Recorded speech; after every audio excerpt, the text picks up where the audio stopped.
aujourd'hui, depuis 30 ans organisé, le viol d'une souveraineté qui est la souveraineté du Congo, avec des frontières qui sont théoriquement internationalement reconnues, et une situation de non-droit dans laquelle, et c'est dramatique, se colle un génocide parce qu'en fait, ces bandes armées, pour pouvoir régner en maître, n'ont pas seulement conquis des territoires, elles y font régner la terreur pour que cette zone de non-droit en réalité devienne à court moyen terme une zone indépendante, un espèce de pays indépendant.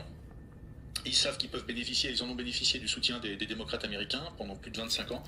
Là, l'arrivée de Donald Trump, pour eux, change la donne parce que Donald Trump a fait du règlement de ce conflit entre le Congo et le Rwanda une de ses priorités. Donc, les conflits du Congo et du Rwanda, Donald Trump a fait une priorité. Ils avaient bénéficié de ces démocrates au pouvoir. Il l'a dit, Mundele. Mundele, Bolandaye, Bungaza Mutumundo. Bino Bolanda Kangaite, quand je te critique, ne connais rien. Mundele, il prend nos analyses, il vous les donne. Là, ça va bien. S'il vous plaît, abonnez-vous seulement. C'est ça que je peux vous dire. Le Rwanda va devoir prendre un peu de recul. Il n'a plus les appuis qu'il avait au début. Au début, le Rwanda, et d'ailleurs son président Paul Kagame, réussissent à prendre le pouvoir dans ce pays et ensuite à étendre leur politique, à étendre leur influence au-delà des frontières vers le Congo, en direction de ses mines, parce qu'ils bénéficient du soutien de Bill Clinton, de toute l'administration démocrate, et aussi des Anglais, qui voient par ce viol de la souveraineté et cet établissement d'une zone de non-droit et de guerre civile. Vous avez entendu? Les bénéfices de Bill Clinton. Nous sommes contents qu'ils comprennent l'histoire. Quand je dis toutes les cartes se compliquent pour Kagame, non, toi c'était les Bill Clinton et les Bill Gates qui t'avaient aidé, les cartes ont changé. Trump et après tous ces démocrates-là, il va les avoir et aux États-Unis et à l'extérieur des États-Unis. Hey. Bouzoyoka. 12e minute, je n'ai pas le temps d'aller partout là-bas parce que j'avais déjà tout suivi pour vous. 12e minute, on dit quoi? Bolanda. Je le dis simplement d'un point de vue d'ailleurs économique. Tout nous pousse vers la République démocratique du Congo. Au Rwanda, il y a un peu de tech, etc. Mais tout nous pousse, il dit tout. C'est ça que je vous dis, non? Quand j'explique les États-Unis, je vous montre les emplacements, les conditions, les problèmes, la Russie, la Chine, tout ça. Tout pousse. C'est Dieu, je vous dis, c'est Dieu. C'est Dieu qui s'est dit non.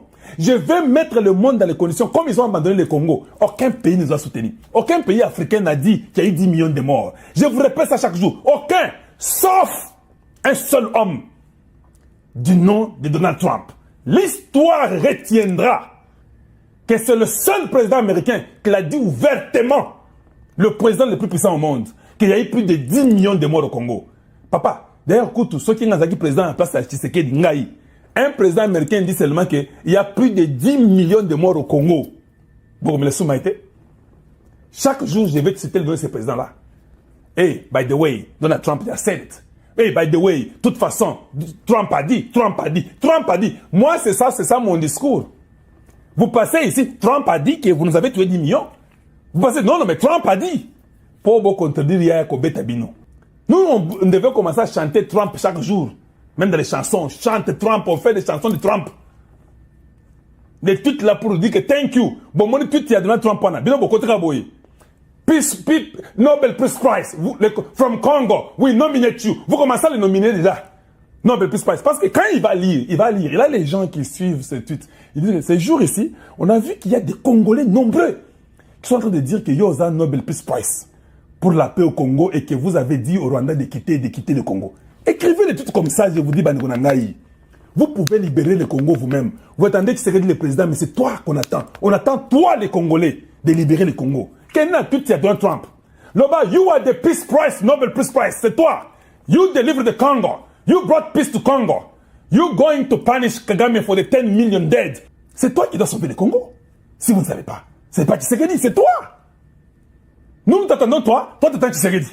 Oh, c'est lui qui est le président. Qui t'a dit que c'est le président qui sauve la nation? En Israël, vous êtes des chrétiens, non? Vous avez vu un roi sauver une nation? Ou bien c'était des prophètes et des gens comme ça que Dieu suscitait, les Bardoché, les Esther, les David, que Dieu suscitait avant même qu'ils soient des rois. Parce que tu peux aussi devenir président du Congo demain. Tu attends quoi? Donc, toi aussi la président, hein? Ou bien toi aussi la Ndeyo. Vous m'embrouillez beaucoup. Oh, Kalonji, mais pourquoi tu sais que... Non, c'est toi! Que chaque Congolais fasse seulement quelque chose, vous allez voir. Moi, j'ai fait ma part. Imaginez que vous tous étiez là comme moi, chacun faisant sa part. Les Rwandais allaient jouer avec nous.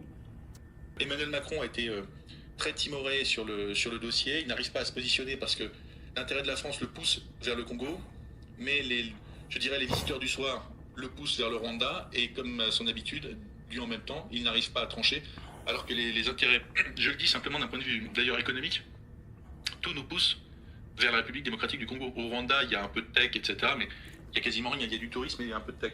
Bon, rien à voir avec ce qu'on pourrait trouver, les partenariats qu'on pourrait nouer avec le Congo-Kinshasa. On sait pareil. Il n'y a rien qu'on peut trouver les partenariats comme avec le Congo. Le Rwanda, il n'y a rien. Le tourisme là, exactement comme on est Bangombe. Il est intoxiqué sur le Rwanda et il reste sur une position extrêmement timorée. Ouais. Alors peut-être qu'effectivement, une fois de plus, Emmanuel Macron a manqué une occasion de s'illustrer dans sa capacité à faire de la diplomatie, puisque c'est presque humiliant pour la France et pour l'Europe, parce que vous l'avez dit, le Congo a longtemps été donc une terre belge. C'est presque humiliant que ce soit aux États-Unis d'intervenir et de s'emparer de cette crise. C'est-à-dire, diplomatiquement, on n'envoie pas un très bon message non plus au reste du monde. Mais surtout, ce qui est terrible, c'est que depuis le premier mandat d'Emmanuel Macron, on s'est fait sortir de quasiment toutes nos positions traditionnelles en Afrique. Le Mali, le Niger, le Tchad, on est quasiment sorti de partout. Il reste très peu de pays. Il reste la Côte d'Ivoire, le Gabon. Et là, finalement, à peu de frais, Emmanuel Macron pouvait reprendre des positions. Quand vous parlez aux Congolais, vraiment, ils attendent les Français. Il a menti. Nous, on ne les attend pas. Il n'y avait pas de contentieux, il n'y avait rien. Voilà, il fallait juste du volontarisme. Il fallait accepter de prendre une position plus ferme vis-à-vis du Rwanda. Il fallait s'investir. Voilà. Mais aujourd'hui, effectivement, 140 millions d'habitants qui parlent français, un pays qui aujourd'hui qui a été abandonné en fait par les puissances européennes, qui est un peu livré à lui-même, qui aujourd'hui se tourne vers Donald Trump parce que Donald Trump lui a tendu la main. Mais il y a toujours d'ailleurs... le Congo s'est tourné vers Donald Trump. C'est clair. Tout le monde voit. On peut venir vous embrouiller de ça.